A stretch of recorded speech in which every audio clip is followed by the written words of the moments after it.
The leadership of Petroleum and Natural Gas Senior Staff Association of Nigeria, PENGASSAN, on Tuesday brought all business activities at the headquarters of Sterling Oil Exploration on Victoria Island, Lagos, to a halt, following alleged of various anti-labor activities levied against the company.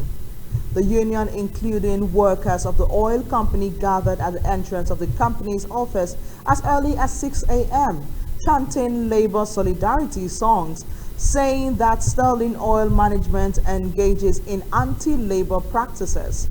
Addressing newsmen and union members, President of PENGASSAN, Comrade Festus Osifo, criticized the management of Sterling Oil of abusing the expatriate quota system, which has led to discrimination against skilled Nigerian workers in the oil and gas sector.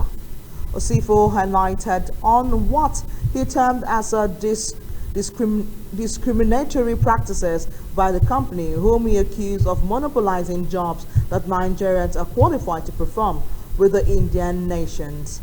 Osifo alleged that members of the union working in Sterling had been subjugated and described their welfare as abysmal.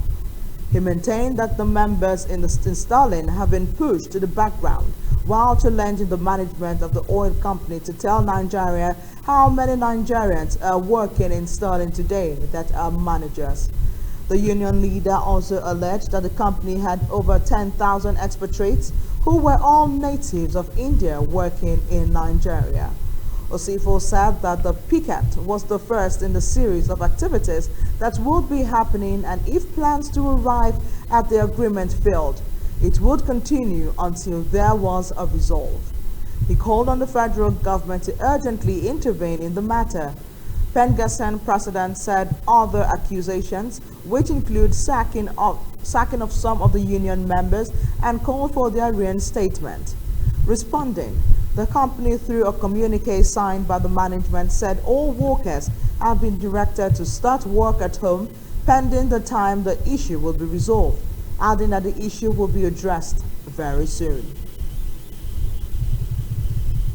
Your nephews, they are all graduates. Some of you are even university graduates, but you join police as a recruit because there is no job in Nigeria to be done. You ought to go in there. The commissioner of police ought to instruct you to go into that building and arrest all of them because they are criminals. That is whom they are. Some years back, this same Sterling sacked some of our members for doing nothing, for demanding for their rights. Today, those our members are still at home, looking for what to eat. It is time to bring them back. Yes. Solidarity forever. So, comrades, this is just the first in the series of the activities that are going to happen. Yes, sir. If at the end of today nothing happens, we move to tomorrow. Yes. If by the end of tomorrow, if nothing happens, we speak to those in authority and they are not willing to do what is right. This has a potential of accumulating into a national strike. Comrades, are you prepared? Yes! Comrades, are you ready? Yes! When we say injury to one, injury to all. When we say injustice to one, injustice to all. Injustice anywhere is injustice everywhere. You heard the president. You can understand what he had just said. I don't need to say any other thing. But for information, this is testing the microphone. Yes, sir. We just told them that we can do something. But we've been allowing them to do what they're supposed to do. As the president said, if we are not getting the required response, federal government of Nigeria, all the agencies, you've heard it from our president. He's a person that's very considerate. He's the person that he listens. And all this while, you remember before he takes a position, he will make sure he has looked at it. Please do something.